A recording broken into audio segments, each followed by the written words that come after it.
Okay, yeah. So in this session, we're going to talk about continuous random variables. Now, from the word continuous itself, we had explained to say these are variables. Whenever we talk about continuous random variables, these are variables that are going to be given in interval form, so to say. So continuous random variables, I'll just say CRV. So whenever we are given something that we are unable to count, we just assume it's a continuous random variable. It's still random. Remember the whole essence of these variables being random to reduce the biasness.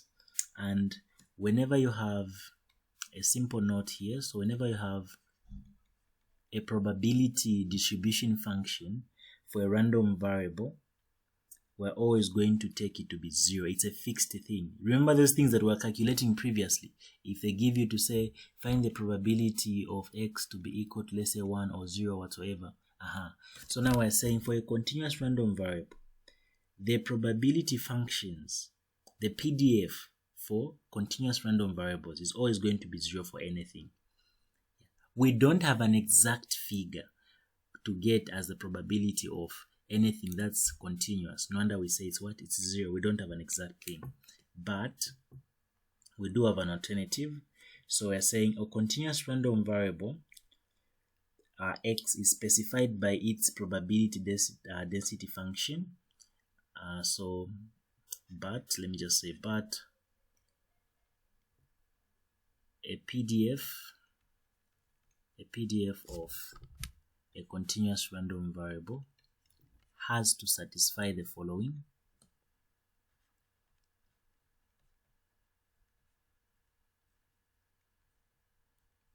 So there are following axioms that are supposed to be satisfied for us to give a probability density function for a random variable. Yeah, so for a continuous random variable. So according to our definition here of a PDF with regards to a continuous random variable, so let's say PDF specifically for continuous random variable. So a function f of x is said to be a probability density function of a continuous random variable if and only if the following two properties are observed. F of x should be greater than or equal to 0 all the time. Then the second thing is that when we integrate the probability density function of all the pieces of all the random variables in a particular given scenario for all the x values that you have and sum them up, they should always, when we integrate, they should always give us a 1. Now check the difference between the continuous random variable and the discrete random variable. Under discrete, we said whenever we talk about the probability function of, so let's say probability, we just said probability function, or we called probability mass function, yeah, for a discrete random variable. We said whenever you have f of x, it has to satisfy the following properties. So we said for a discrete random variable, the first one is still going to be the same. It's supposed to be greater than or equal to 0. Remember, because probability can never be negative, it can be 0 or greater than, also less than 1. Then the other property is that the summation of all the probability mass functions should always give us 1.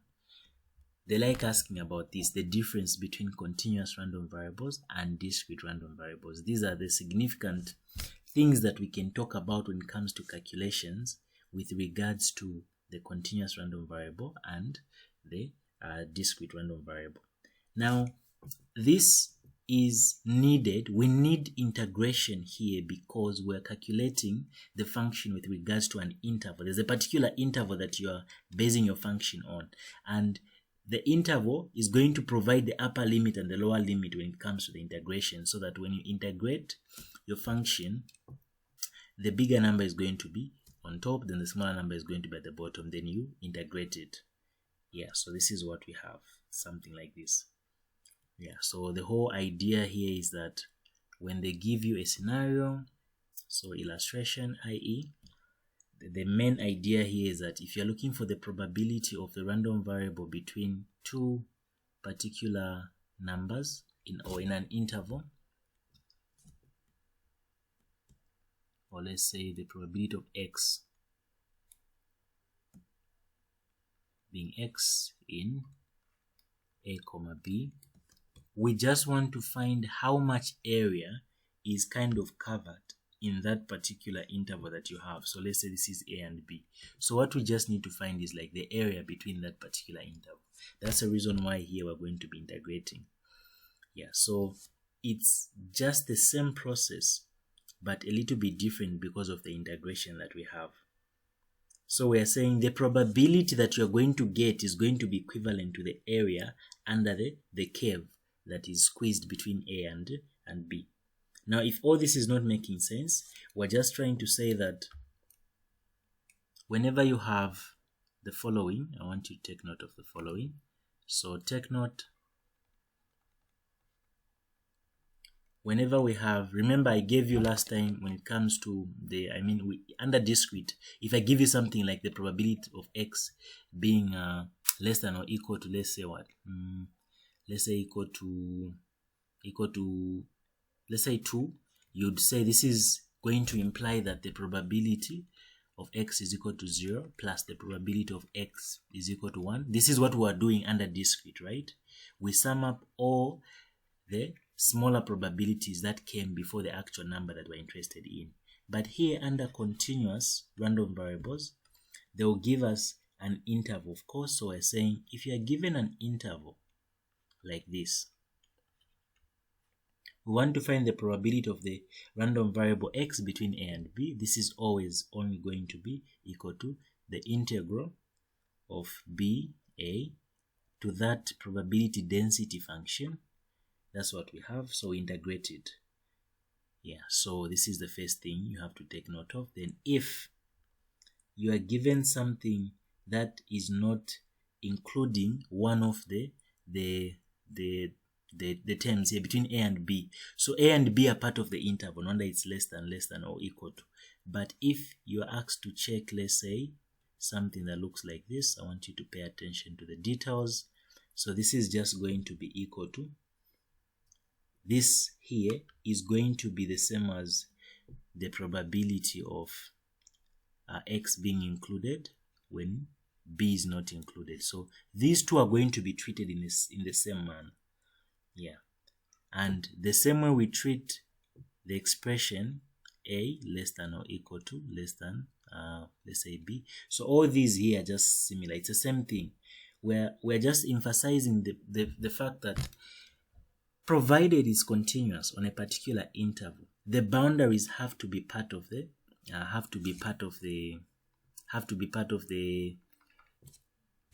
area that we're going to shade, or the area that is wanted. So we are supposed to move in these steps for us to attain something that looks like this, the first case A that I gave you, so that now you are able to say we need the probability the probability distribution function, this at b, then minus f. So here I'm using capital letter F. So the capital letter F is the guy that you get after you integrate. Yeah, so I'll give you a very, very proper example. In case all this is not making sense, it's okay.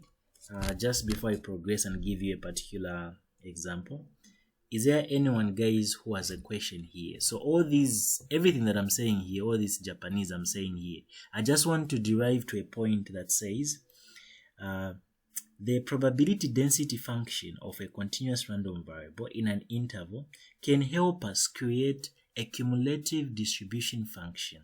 So how we create a cumulative distribution function for a continuous random variable is as follows. So we have the following. So this is just going to be the integral of the probability density function, this.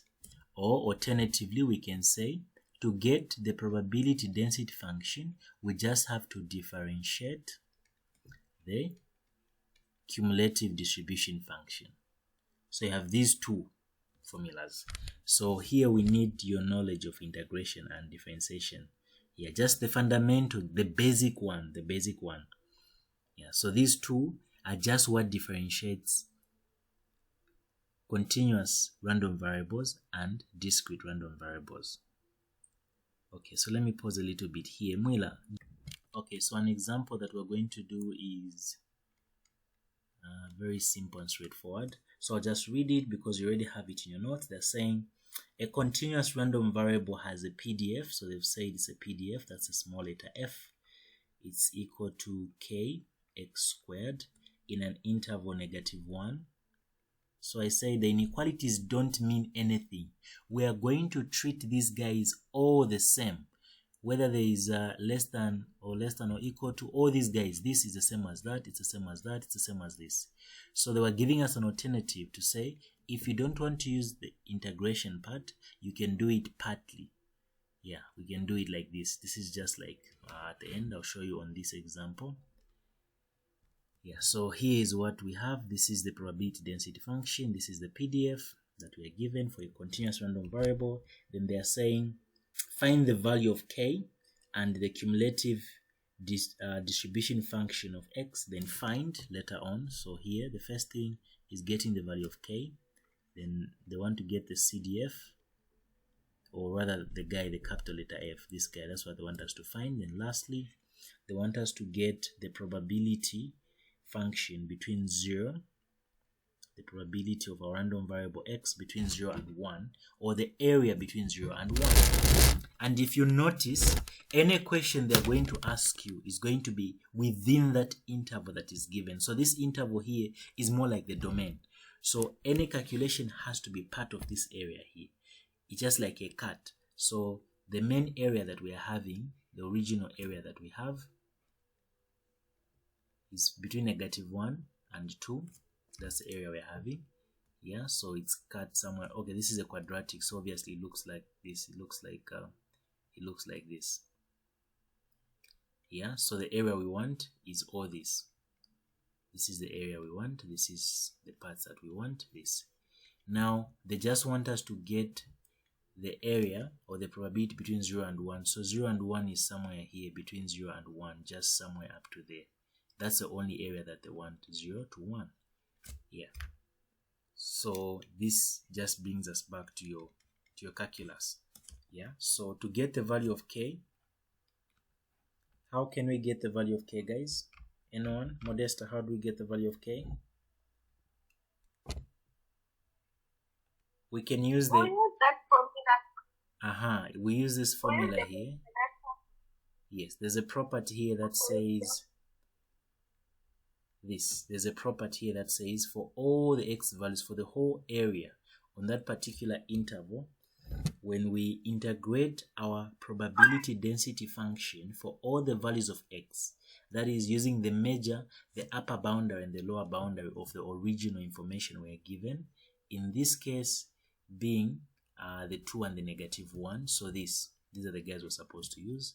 So when we integrate between 2 and -1 of our function f of x dx, the answer we should get should be a 1. That's what we are saying. Yeah, so if we try this, you remember what integration does, right? So integration increases your power by, so this is going to be kx squared dx. So integration, I'm saying this is equal to 1. Integration increases the power by 1 and divides the whole thing by the new power, right? So hope everyone is okay if I say this is going to be kx to the power 3 over 3. Then this, I won't put a c. The c won't matter. So even if I put the c, it will still cancel out. So some people still put it, but it doesn't mean anything. This is what we need to get. We take the boundaries, but there's a 2, there's a -1. This is equal to, supposed to give us a 1. Yeah, they are saying a continuous random variable, this guy here, has the PDF of this. This is expression. The upper and the lower limit are given where this function should be limited. Find the value of the constant k. Find the cumulative distribution, a function of x. That's a capital letter F. This guy is what we need to find. Then we also have to get this. Yeah. So now I was saying the property that is going to help us to get the value of k is the property that says the integral using the actual interval that restricts the whole probability density function. When we sum up all the x values, like this is what it means, all x values, it means all the parts that can be drawn or that can be found midway through this structure. So it's like there are so many parts, right, that can be found, but we're just saying the whole area can only be gotten if we actually get the upper limit to be 2 and the lower limit to be -1. That's the best way to get the total area under the curve. And the total area has to be equated to what? Has to be a 1. So we're using the fact that this is the formula I was trying to use here. So we're saying this guy here, this is what I was trying to do. Yeah, getting to a -1. Then we are supposed to integrate it. Now, when you integrate this, integration just says increase the power. If you have this, remember, it says x to the power n plus 1, divide by the new power, then add a constant. If there are no limits, we're supposed to add a constant, but if there are limits, boundaries, we don't have to put it because it will still cancel out. So here now we're saying we put a 2 wherever there's x, that's going to be 8 over 3k plus c. This guy minus, when you put a -1 wherever there's x, that's going to be -k over 3, then plus a c. Equate these to a 1.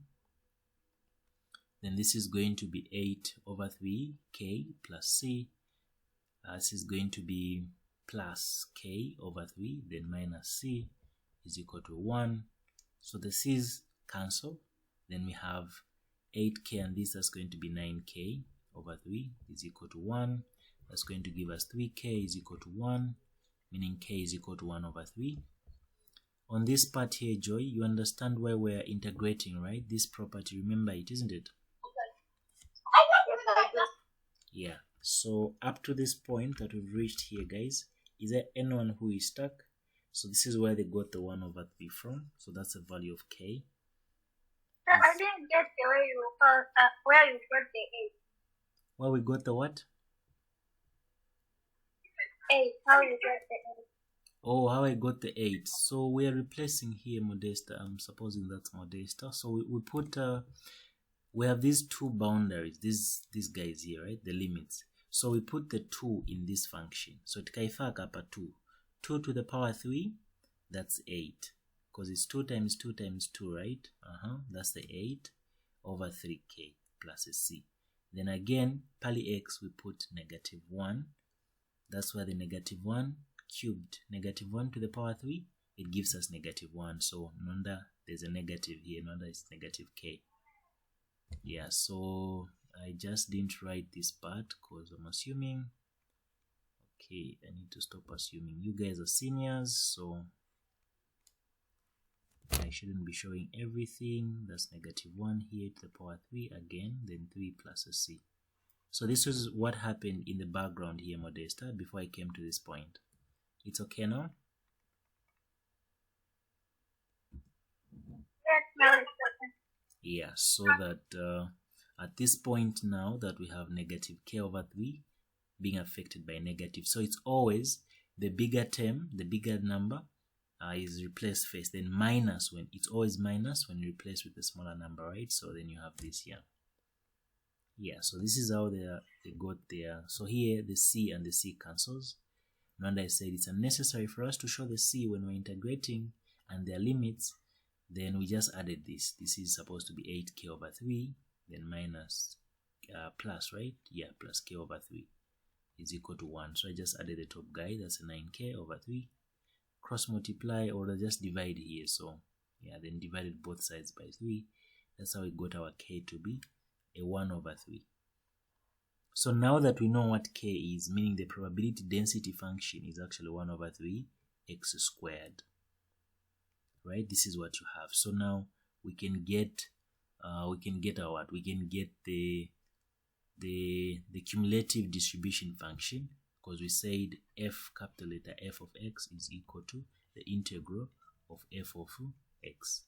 So this is just going to be the integral of 1 over 3 x to the power 2. When we integrate this, the only reason why we need to put numbers is for us to be able to get the actual value of c. That's what we want to do. Yeah, so let me give you this. This is what we are getting, right? This is the temptation that you have at first is to assume that this is going to be the integral of this guy here is going to be the cumulative distribution function. But then the numbers that were given, they are moving from positive to negative. There's a 2 and there's a negative 1. So we're going to introduce another variable. This here won't be called this here won't be x, but we can use another variable that we want. So I'm going to let x be equal to, let's say, t. We're going to use t, so they use the t.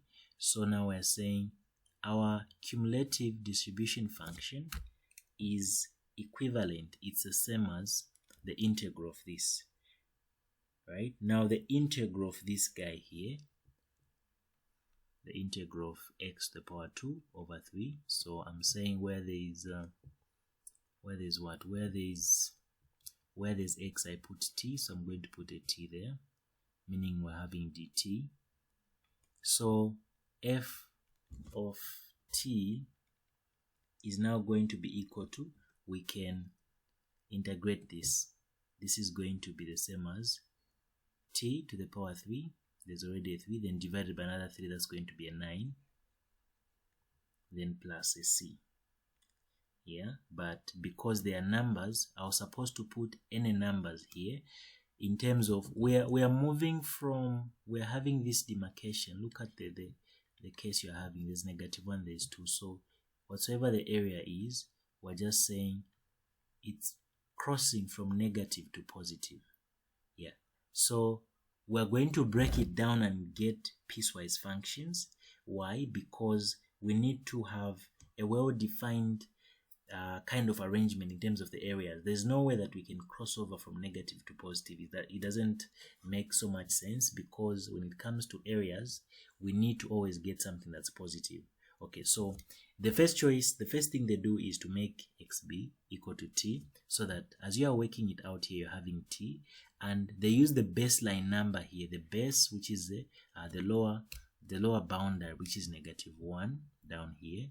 In short, you are wondering where the t came from. So let me just say it was 2x. Let me just say it was 2x. Let me say this. Maybe this will even make more sense. So we'll just put -1 there and put a t there, then put x here. When you integrate this, you get x3, then there's a 9, then put the numbers. There's a t, there's a -1. This is f of x is equal to this. Then here we're supposed to put t first. That's going to be t to the power 3 over 9, minus, when we put a -1 everywhere, that's going to give us -1 over 9. Hope this is okay. Then from here, if I put what? Is this thing okay, guys? The integration that I've done? Are you guys okay with this? Because I'm going to have something that looks like this. So let me just write this, then take your questions. It's going to be plus 1 over 9. Then this is going to be the same as 1 over 9. Then we have t3, then plus a 1. This is a function in terms of t. That's what we have at this point. It's a function in terms of t. Any questions up to this point?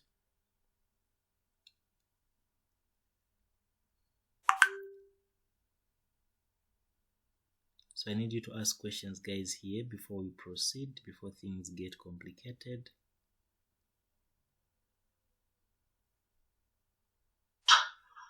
Please just explain again from the x over 3, the x cubed over 9. Sorry. Okay.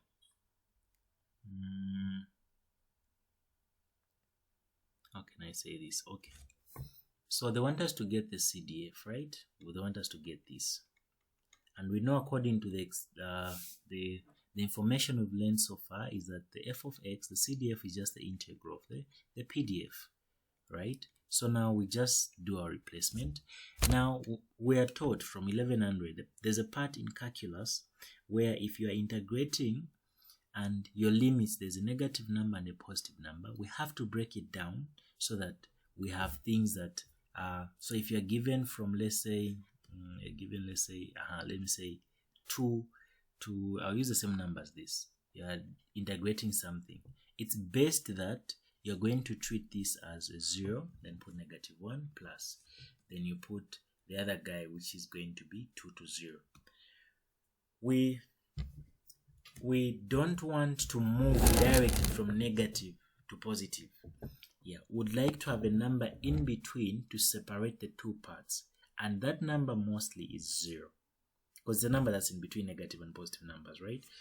Now for this part, we're going to use the same concept, except we're using the same concept via us applying, or rather introducing, another letter, which is t. So now if we put our f of x, we found our k already, right? So our f of x is 1/3x squared. That's what we need to do. So we were supposed to write as 2 and -1. That's what we were supposed to do at the beginning. But then we're going to break this guy down into 3 piecewise functions, because the question is having movements from -1 to 2. So you're going to have movements like this. So we don't want to combine it. We want to separate it into the negative part and also the positive part this side. Yeah. So if we integrate this, we won't put the 2, we'll go with a lower limit, and here we'll put it, I'll put t. Yeah, so they used another letter. This is only done if there was this case. The interval is -1 to 2, right? Crossing over from one side to the other side.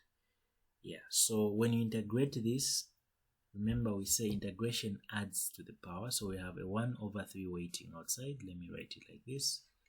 Then I have a t, -1. There's x to the power 2. Then dx.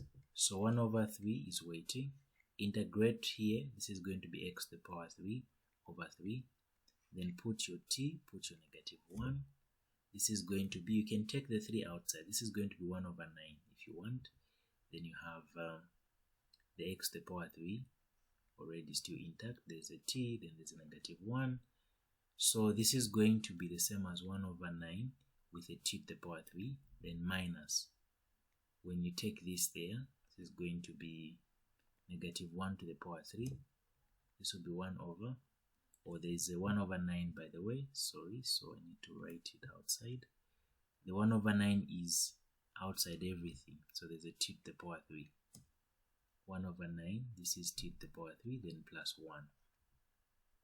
Is everyone okay up to this point, up to here? Modesta, is this okay now? Joy, it's okay? Francina? Yes, it's good. Joy, you're sure it's okay? Yes, I just have to go through the next week. Okay.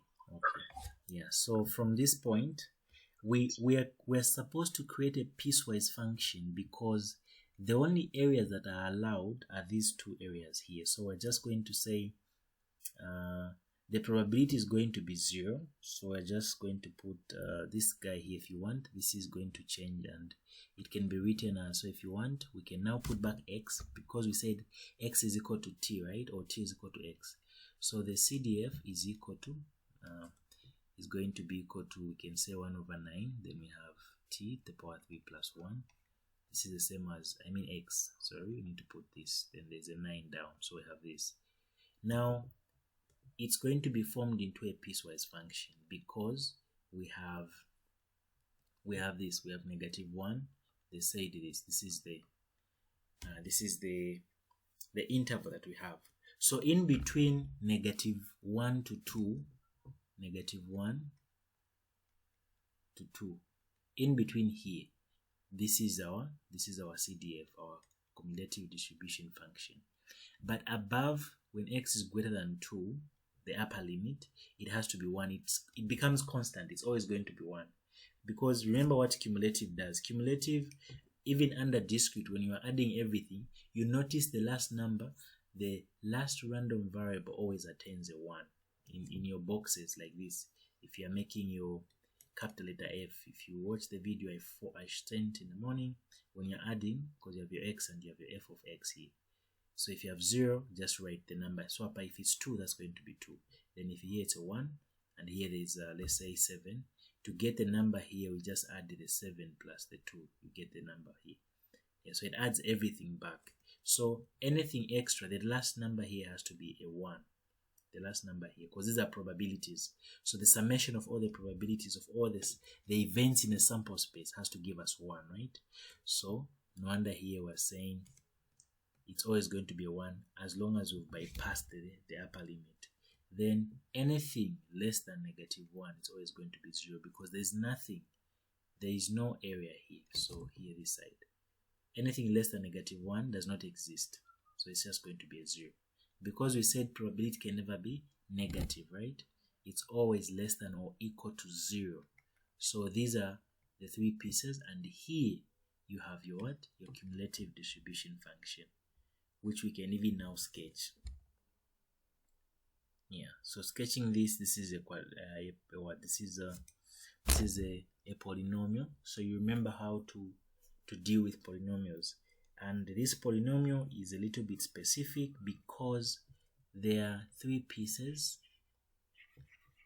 or rather let me just say there are 2, because it doesn't exist below -1. So it's like this. Whenever it's a 3, remember you learn to say it always goes like this. Whenever it's a 3, this is how the function goes for a polynomial when the coefficient of the x to the power 3 is positive, right? Yeah, so now it's only found between -1, so I'll make this to be my -1. Let's say here is your -1, -1, then here is your, let me say this is your 2. So these are the only parts you're supposed to show it. Yeah, so just this part, everything this part. Yeah, so this is what they want, but we can also proceed and sketch the other pieces, because we said it becomes 1 after 2. So at this point it goes like this. Of course it goes like this, but at this point just becomes 1, becomes straight, because that's what we have, right? It becomes 1 because we're sketching these 3 pieces. Then the other part just becomes 0, so it just remains there. So this is where the graph came from. I think there's something in your notes they gave. So look at this. Yeah, this is where the graph came from. So this is what you have. Then they also show us the area that we got, or that we can get. In the last question, they're asking us for the probability between, the last question is asking us for the probability between x less than or equal to x less than or equal to 1. Yeah, so we need to just put this in the CDF that we are from getting. The CDF we're from getting is this guy here. Yeah, so where is what? Where is 0 and 1 found? 0 and 1 are found here.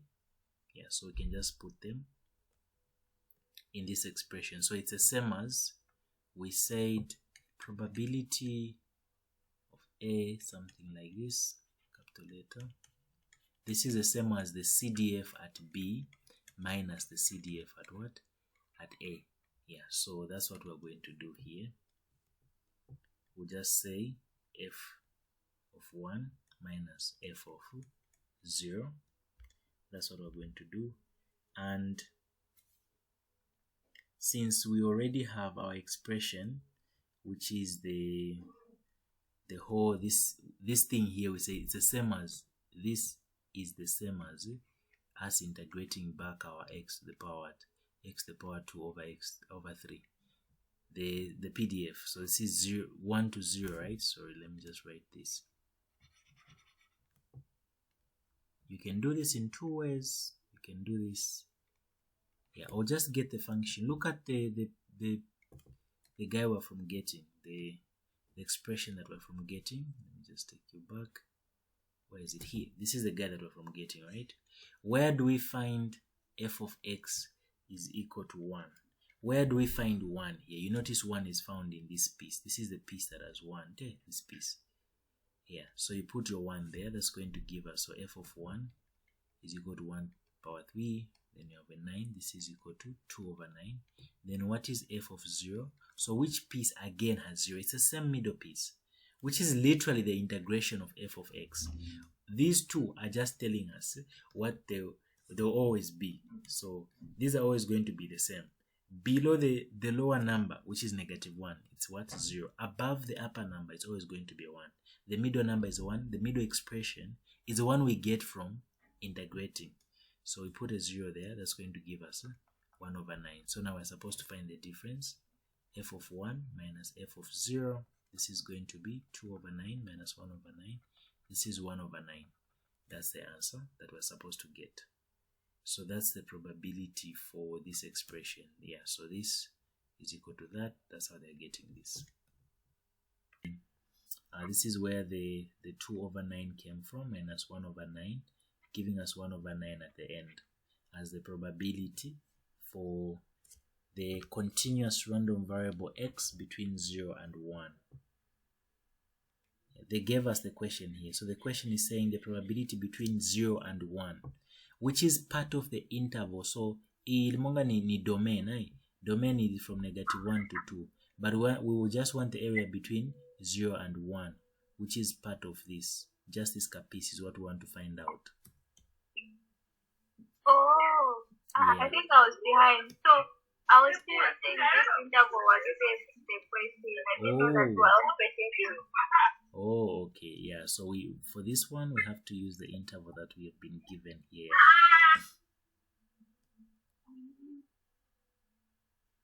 Yeah, so it's okay Get now. into the function again. The solution is The solution. here. The solution is here. I did it from here, so I've done it from the red. The one in red is more better. So I put 1 in the function. This is the piece, so we have 2 pieces. Yeah, so we have this part. When you put 1 and when you put 0, yeah, so they'll just end up being 1 over 9.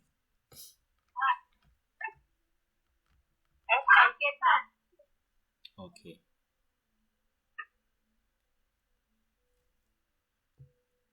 Francina, any question here? Before it disconnected, were you following what we are doing? Is this okay? Yes, sir. Yes, it's perfect.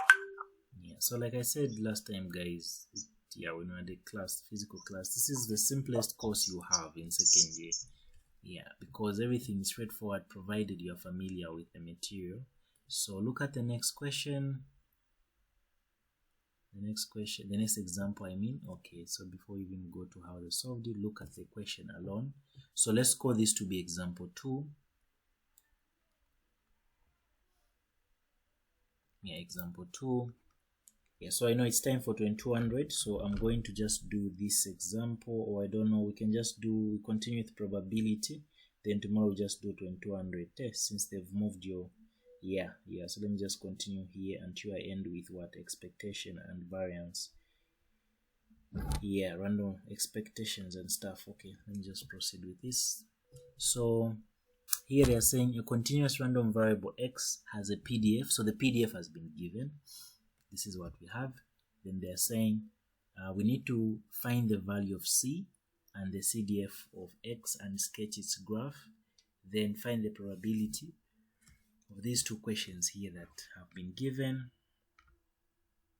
So the first thing that we need to do, remember they said that whenever we sum up the properties, look at we go back to the properties. I had given the properties here to say for a continuous random variable, we always have to, comparison that I gave was here. Here. So here we are saying for a continuous random variable, we need to integrate all the PDFs that are relevant. They all give us a sum of 1. That's what we know. Then each of them has to be greater than or equal to 0, which is the same. So they have something in common, these guys. The PDFs are both going to be greater than or equal to 0. That's the common thing you need to remember. And the difference is that to get the 1 under continuous random variables, we integrate, and this side we just sum them up. Yeah, so to answer this question here, this example here, I'll just try to solve it right here. So question 1, we're going to say the integral of f, small letter f, has to give us 1, by the way. So now this thing has how many pieces? 3 pieces. There's the first piece, which is the kx, where there's also another piece, which is the k, then 2 minus x. There's also another piece, which is a 0. Yeah, but the 0 won't matter. They're saying elsewhere. So this is as good as not being relevant. So we're just going to equate this to what? To 1. And each of them has their own limit or boundary. So the first one is bounded between 1 and 0. That's the kx. We're integrating with respect to x. Then the second one is between 2 to 1, which is the same as 2k, then minus kx, then dx. We should equate these two to a 1. Is everyone okay with this? Yeah, okay, I think this. Joy, are you able to follow here, Joy? Did I lose you when you had when you were disconnected? Are you with us? Yes, I'm following. Okay. Is Kacha trying to join? Joy, is she trying to join, or because I can't see her request on my end? She was trying to join. I don't know if she's managed, but she told me. Respective intervals are given here, the boundaries, the limits that we're supposed to use. We integrate, replace, and then equate to 1, solve for the value of k. That's what we need to do. Yeah, so I'll do this on a blank page. So hope everyone is following up to this point. Just at least you should be able to relate with what you learned in class, because I'm assuming you went much as this far. So yeah, so we're just saying solution. Yeah, so we're supposed to integrate kx with respect to 1 and 0.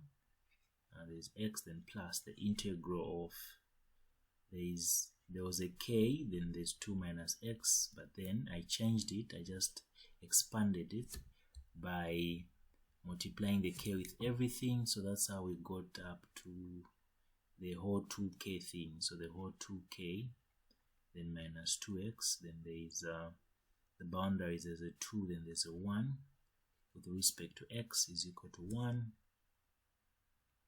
Okay, up to now. Okay, she's managed to join now. Then from here, when you integrate this, you get kx squared over 2. Of course, there's 1 and 0, then plus.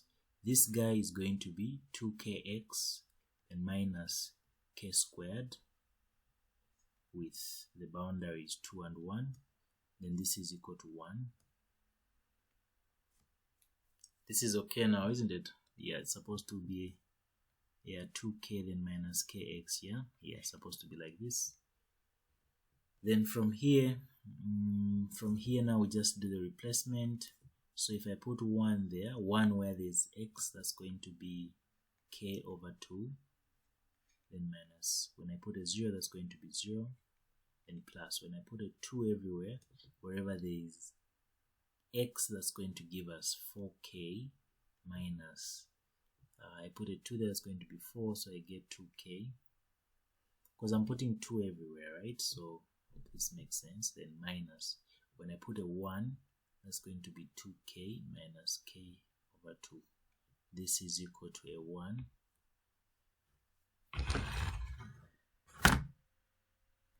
Is this okay, everyone? Joy, you able to follow up to this point? Can you guys still see the screen? Changwa, is it okay? You're too quiet. Is this okay? Yes. Okay.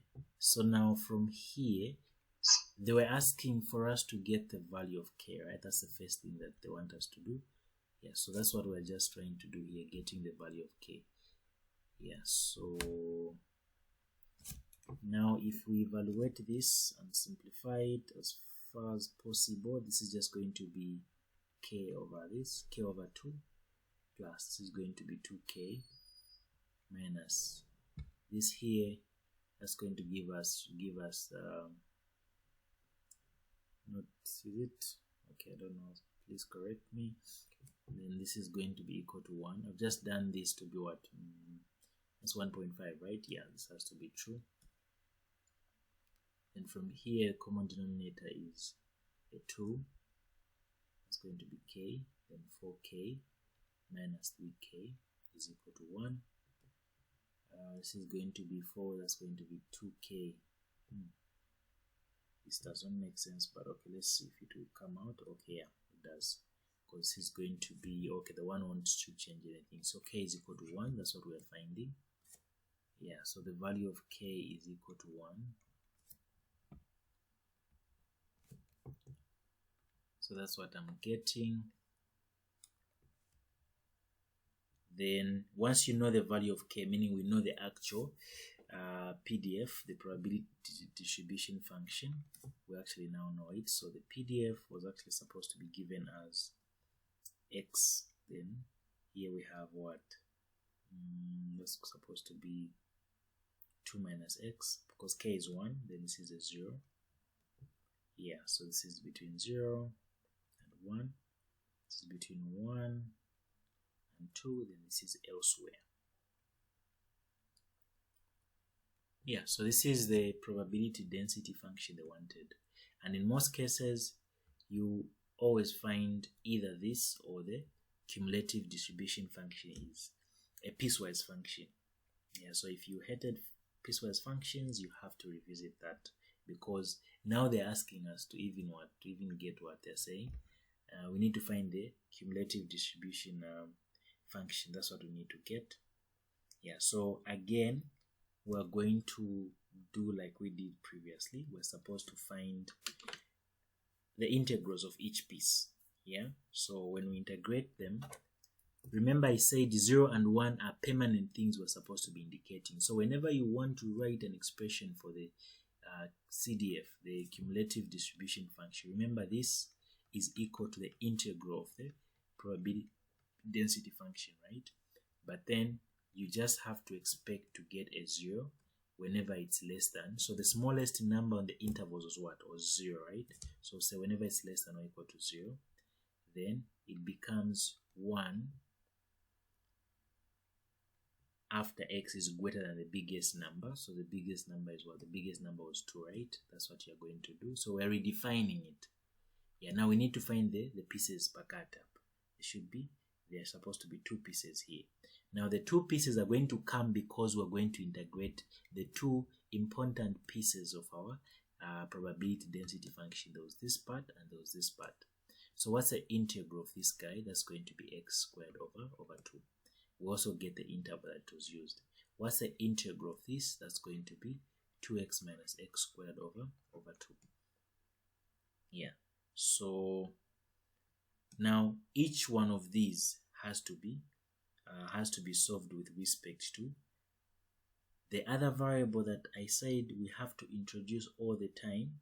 Yeah, so we'll start with the first guy. So we've already gotten this. Now whenever we get to apply another letter, we have to use the letter as the upper limit and the new number, the lower limit to be 0. The guy that you're given, the lower limit in this case is 0. So 0 has to appear here. We have to put 0. Then that new letter is going to be appearing there. In this case, we're using t, which will later on be replaced with x. Yeah, so this is us just creating another function within this interval. Because when you put 1, directly when you put 1, it's like you are limiting the function to say it has to end at 1, but then it can end anywhere. I don't know if you guys are getting what I'm saying. Okay, let me start again. They want us to get the cumulative distribution function, right? This guy here, and also sketch the graph when we're done. Now, the probability density function that we got after we found the value of k gave us the following. It gave us, let me write it here. So this translated, or we can write this to give us x, and k is 1, so this is 2 minus x as well. Then there's a 0 there. The intervals as follows. This is what you have. 1 less than or equal to x less than 2, then elsewhere. So to write our cumulative distribution function, our CDF, we always have to integrate the PDF that we have. So now we're going to integrate the two important pieces, which is this guy and this guy. So it has two pieces. Now, whenever you, so look at this guy here. Let's talk about, I want to start with this first. Let's start with this guy here. So if you look at this expression here, this guy that you're having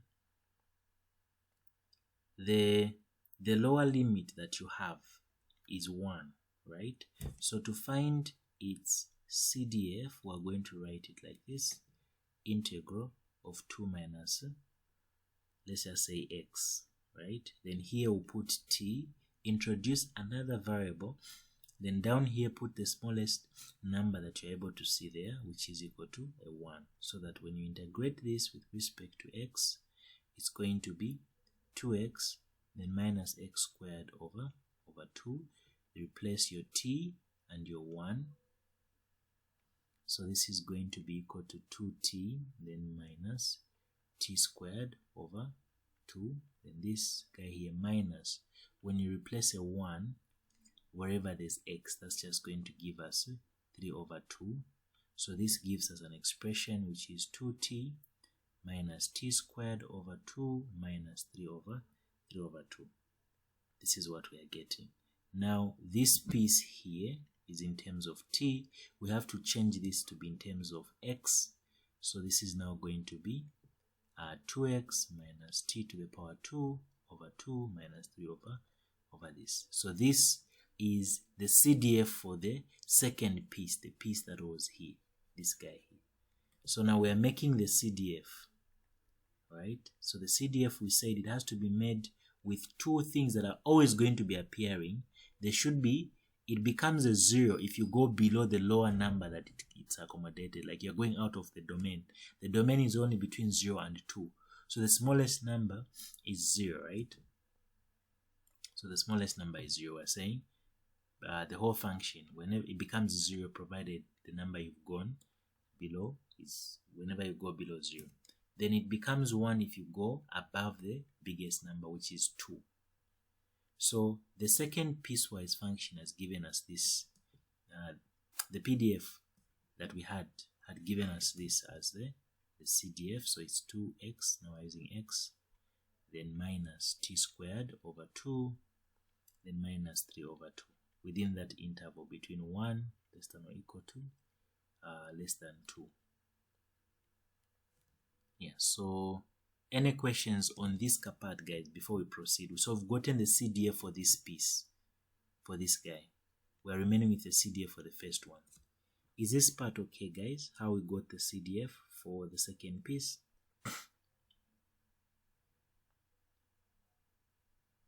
Is everyone okay? Modesta, is this okay? Okay, so if it's okay, we can proceed with the other one. The other piece is also given an interval here, pali 0 and 1. So to get its CDF again, we'll have to integrate this. And whenever we're integrating, I've said, whenever you're integrating, you have to put another variable here. So I'll put t, then here I'll put 0, then put this guy, which is x, dx. So when you integrate this, you're going to get x squared over 2. Then there's a t, there's a 0. Put your t there, that's going to give us t squared over 2, then minus 0. This gives us t squared over 2. So this right here is the CDF for this piece, the first piecewise function of our PDF. So it's a guy that we're going to put here. Instead of saying t, we're going to say x squared over 2 in the same interval that we had, which is 0 less than then x, then less than 1.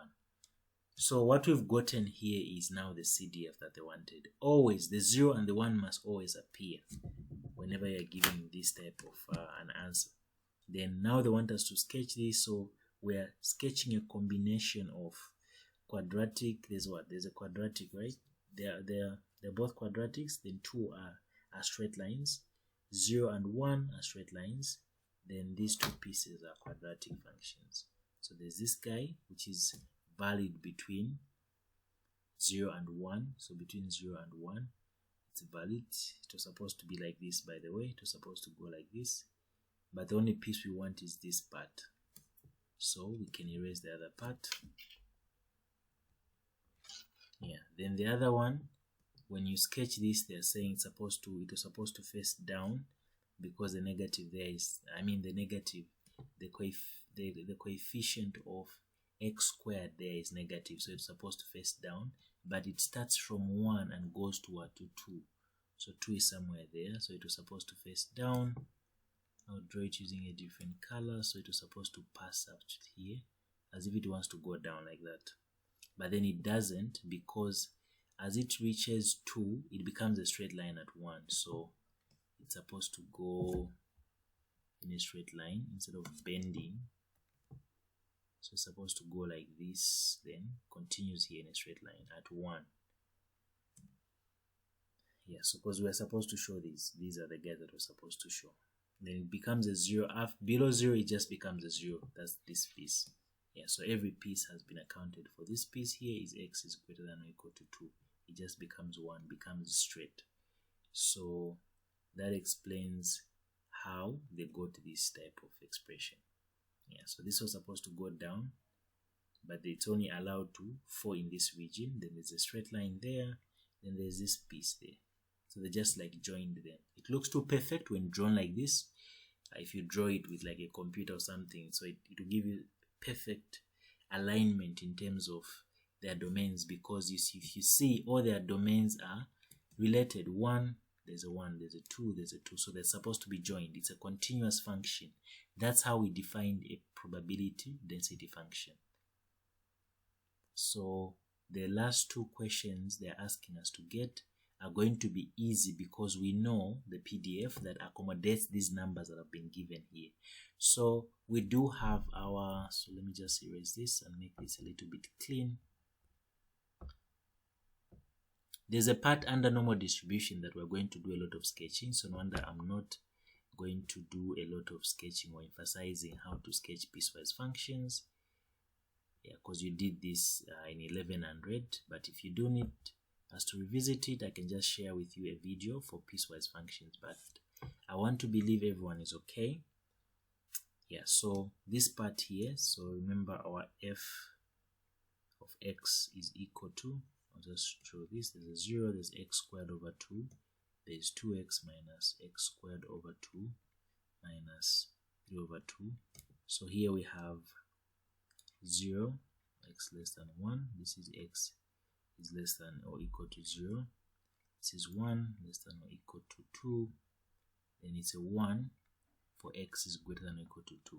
So you look at the number that you want. Remember we said the probability of this for a continuous random variable x, it's just f at b, then minus f at a. So look at half and 1. Where are they found in these pieces that you have? So 1 is found in which piece? And also where is half? Where can we find half? So the piece that includes both half and 1 is going to be which piece, guys? If you're listening, Joy, which piece can we use? Which piecewise here? So I'm going to call them, there's A, there's B, there's C, there's D. Which piece of the CDF accommodates question C? Where can we find half and 1? Of course, 1 is not included. Even half is not included. So you don't have to worry about whether it's included or not. So the place where 1 is not included is the B case. It's the B case. So we're just going to plug in. The bigger number is 1. So 1 tifa kamom. So we're just going to have something like this. Yeah, so we're just going to say f of 1 minus f of half. That's what we just need to do. So put 1 in x squared over 2. Then again we put 1 in x squared over 2. Then we subtract. So this is going to be, that's 1 over this, then minus. This is going to be 1 over 2. It's being squared, then there's a 2 down. This becomes 1 over 2 minus. That's 1 over 4. That's going to give us what? 1 over 8, I think. This is going to be 8. This is going to be 2 there, that's 4. Yeah, so this is going to be 1. So I'm getting a 3 over 8. That's what I'm getting. Let's see what they got. Should be the same. Just want to confirm before I take your questions. Oh yeah, they got this guy here. Then same applies with the other question as well. The one that says this. So okay, this is the same. The one that says we sketch what? The one that says this. So where is 3 over 2 and where is 0? So you notice that it takes both pieces, because from the pieces that we are given, the one that we found, we need to find for 0 and 3 over 2. So 3 over 2 this is 1.5, right? 1.5 is found in this interval. Then the other guy 0 is found in the other interval here. Yeah, so we have to use both pieces. And when we use both pieces, we're going to have what? We're going to have, this is question number D. Yeah, we're simply going to do the interval 1, 0, use the x1. Then we're also going to say plus, integrate between this and the other boundary. So the relation between these guys, they're separated by 1, because this is 1.5, then this is 0. So these two guys are separated by 1. So I'm not going to use the CDF. I'm going to use the original guy, because we say this guy is the same as the integral of this. So now I'm just going to do for both parts. Yeah, so the first part includes 0. So we're going to say we use 1 up to 0. Then the other part, which is the middle part, the one that we had before we even got the CDF, which is this part here. No, not this, before we got it. So for the F here, just these guys before, just after changing them, this was 2 minus x. Yeah, just this part. Those are the ones that we're going to use. So in short, we're supposed to solve it as follows. F of x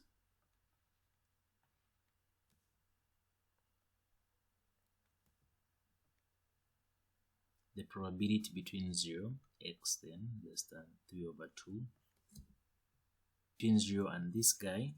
So we're going to get the first piece that includes 0, which is going to be the upper boundary is 1 up to 0, the smaller number which is 0. Then we have x, then again plus, integrate 2 minus x between 3 over 2, and then you put a 1, because that's the guy, the lower limit in the interval that includes half, 1.5. 1.5 is found in this interval. So 1.5 up to the lower limit. That's the reason why we're taking this part. Then the other limit is just 1 up to 0, because we can't leave it open up. So we need a limit there. No wonder we're doing that. So this is x squared over 2. Then you have 1 and 0 plus. When you do this, that's 2x minus x squared again over 2.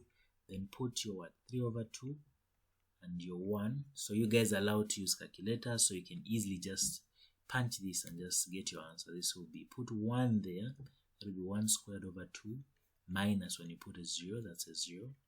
Then plus, do the same here. 2, 3 over 2 minus 3 over 2 squared over 2. Get this whole thing minus, when you put a 1 everywhere, that's going to be 2 minus 1 over 2. Yeah, then get your answer. By the time you're done, your answer should be 7 over 8. So that's how they got the answer that they got there. Francina, are you guys tired?